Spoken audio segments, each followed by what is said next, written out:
Hey guys, Cory here. Welcome back to the channel for another Clash of Clans video. Today we're going to be taking a look at Queen Charge Lava Loon. And guys, if you don't know this attack yet, it's time to start learning.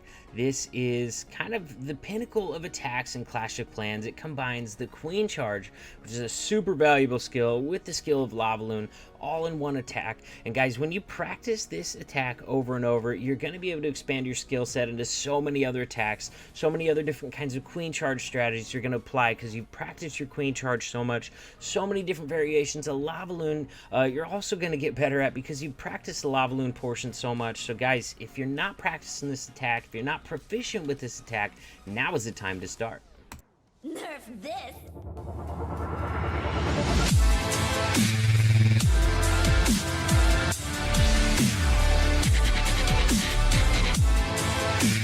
If any of you guys are new to my channel, make sure you smash that subscribe button, ring that notification bell. We're going to jump straight into this attack, you guys.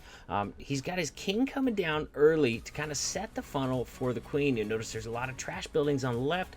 Difficult area to funnel. You'd have to expend several funneling troops, or you can just properly place the king and he's gonna get those taken out just fine.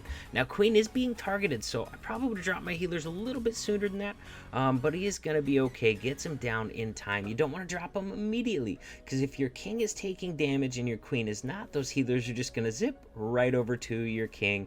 So you gotta be careful, and that's one of the many things you have to practice on this attack strategy. Here we go. First rage coming in. She was taking a lot of heat there, definitely necessary. Baby dragon up top to funnel that side. Not a lot of funneling that needed to be done up there. So he's charging straight into a Hound Loon CC, and guys, honestly, it's not that big a deal. Queen Charge can handle a Hound Loon CC, no problem. However, there are some things you can do to make your life a little bit easier, and he does do one of them here. He does bring a minion to help his healers in the back there. It just helps the queen get those pups taken out sooner. That one minion soloed for those lava pups, saving those precious seconds, because guys, this attack is by nature, it's very much two different procedures in the attack, so it takes a lot of time. All right, it's a time-consuming attack. It's very rare that you're gonna get this style of attack done in like just over 2 minutes. You're gonna be closer to that 3-minute mark, so every second counts. Using that stone slammer as part of the Lalo because he jumped into the base, guys. This is not the only way to do this attack, but it is probably the most popular right now. Using that jump to get into the base, because guys, nobody's building against jump value anymore. You can't with siege machines. You just can't build for everything, so you're getting big value jumping the queen into that base and using that stone slammer on the backside. Over the next couple of attacks, we're going to look at where to use the stone slammer as opposed to where to path your hounds through the base. And guys, look at this. He's got so many loons left up. He still has one in his pocket just in case of a troll Tesla, but he notices there is none of those, so he does go ahead and get it dropped down. Oh man, having to end on that multi-target inferno, it's a really good thing. He's got so many loons coming into it. It's just not going to be able to take them all out in time. Has still some minions in his pocket. I'd love to see him get those down for cleanup here pretty soon. Oh, uses one of them for the air skellies that are targeting those loons. Very, very nicely done. Yeah, beautiful job there, using that audible, getting that single minion down to help those loons along while those air skellies were targeting them, because nothing else in the area was gonna take out those air skellies. He didn't have any pups in the area. It seems like all his pups died except one. He's only got one lava pup left on the board, so make sure you're bringing enough minions. Warrior Zeus brought 10 of them here, and that's what I try to bring on these type of attacks as well, is like 10 minions, maybe a couple less, but generally I definitely like to have 10 with me as well. Let's check out our next example, you guys, and then we're going to go down. Our last two examples in this video are going to be swagging spells, swagging troops, just some overwhelming attacks. Guys, let's check out this one by Jim here. Once again, using that jump spell to get in the base, freeing up that stone slammer for use on the backside. But once again, guys, not the only way to do this. All right, you can also wall break into the base if you're comfortable with that. You can also use that stone slammer to open up the base with like some Valkyries in it or something tanky, or you can use a wall wrecker to get your queen charge into the base as well. Many different ways to do it, but guys, the reason that this one has been so popular is the jump is so fast, so sure, gets a ton of value, opens up a ton of base, base. It doesn't matter if there's a multi-target Inferno there guarding it for wall breakers or anything like that, because the jump can get you straight in and open up a big section of the base. And then number 2 reason why this one is so popular right now, you get to use that Stone Slammer on the backside. And guys, it is by far the most powerful siege machine there is. So when you have the opportunity to use it on the backside of an attack, it just ends up being incredibly strong. Usually that Stone Slammer is going to come in and solo several defenses before it finally pops. And then when it does pop, you're depositing 7 maxed out loons right in the center of that base of those defenses where you need them the most, and just it creates incredible momentum, makes those lava loons that much easier. Now you'll notice, guys, you got 2 directives when you're doing a queen charge Lalo. You got to take care of the enemy CC, and you got to take care of the enemy queen.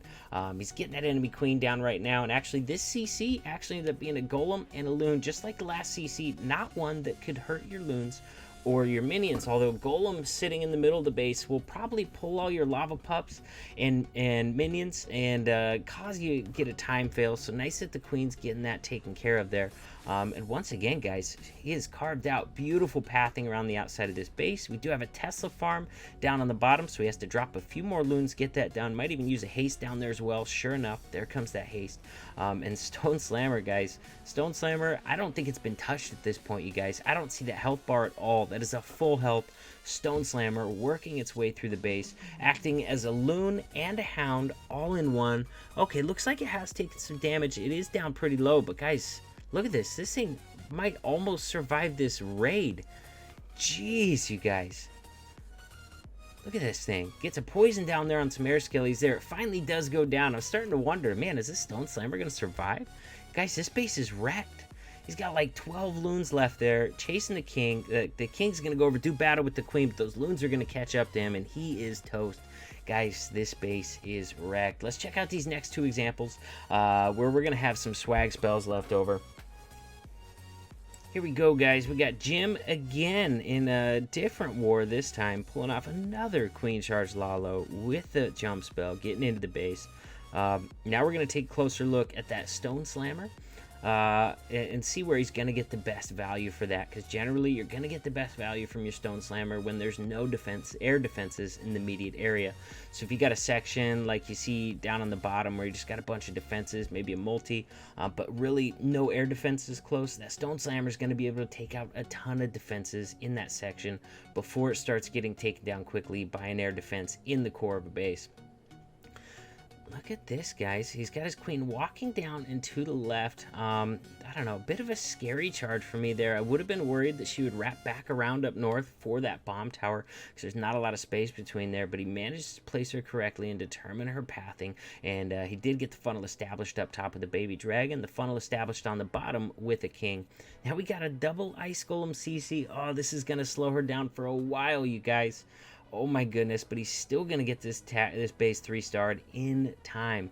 Sometimes that double ice golem CC will hold up an attack just long enough to cause that high 90% time fail on what otherwise would have been a successful attack. Definitely slows the queen down, but she is done with it now, and she's in there grabbing a ton of value. She's going to take out that multi-target Inferno. Hold on, let's pause. See this right over here? Beautiful job starting that Stone Slammer in a spot where it's not going to hit that air defense immediately. It's going to get in there and going to be able to take out probably 3 defenses before that air defense takes it out, or at least very close to 3 defenses.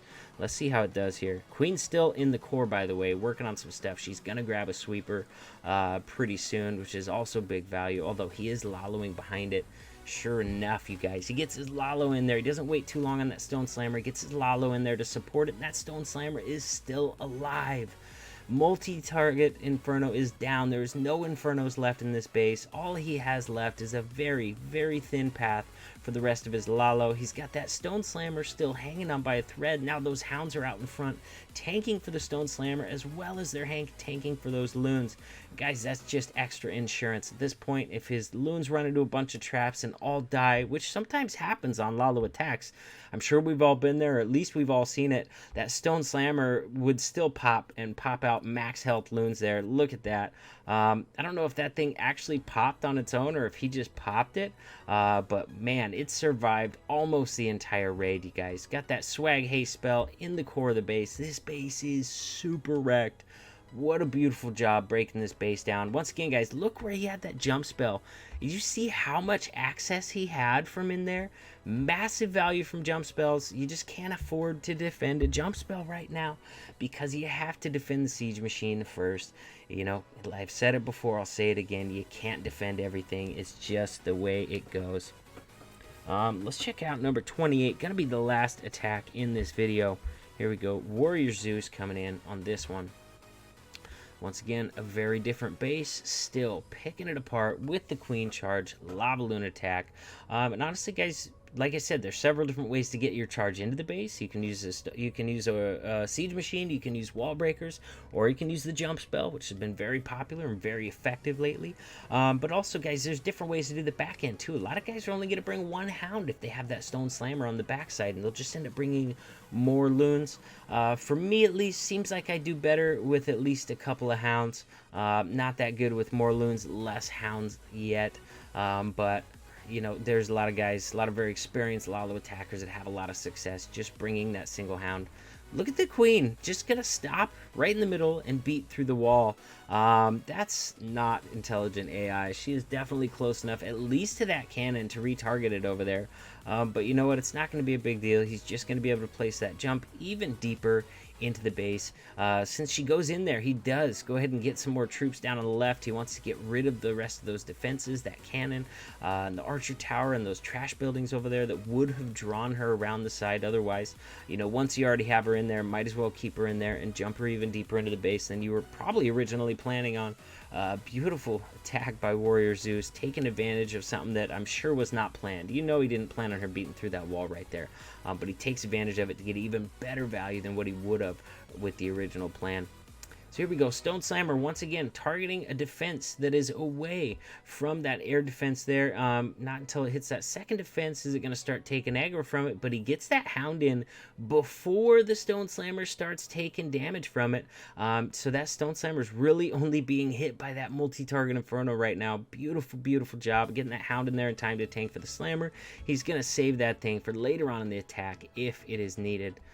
Look at this. Queen is now targeting that multi-target Inferno. The Slammer, along with some loons, took out the one up top, so we have no more Infernos in this base.